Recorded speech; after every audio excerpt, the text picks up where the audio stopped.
Football মাঠে অনেকগুলো camera থাকে এবং কিছু ক্যামেরা হাই রেজলিউশনের জন্য খেলোয়াড়রা কি বলছেন সেটি শোনাতে সক্ষম। খেলোয়াড়রা চায় না যে তারা কি বলছে তা টিভি দর্শক, প্রতিপক্ষ, সাংবাদিক বা বিশ্লেষকরা পড়ে ফেলুক।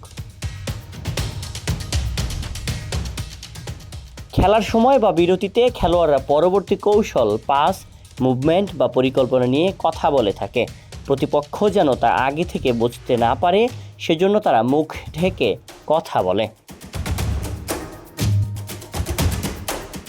মাঠে আবেগপ্রবণ মুহূর্তে খেলোয়াড়রা অনেক সময় রেফারি, সতীর্থ বা প্রতিপক্ষকে ব্যক্তিগত কিছু বলে ফেলতে পারে। এগুলো মিডিয়ার নজরে আনতে চায় না তারা। কোনো কথার ভুল ব্যাখ্যা বা লিপ রিডিংয়ের মাধ্যমে বিভ্রান্তি তৈরির ঝুঁকি থাকায় মুখ ঢেকে রাখলে তা এড়ানো যায়। এই অভ্যাসটি এখন এতটাই সাধারণ যে প্রায় সব পেশাদার ফুটবলাররাই এটা অনুসরণ করে, বিশেষ করে গুরুত্বপূর্ণ ম্যাচে বা মিডিয়ার নজরে থাকলে। Sayan Sabbir, BD archive.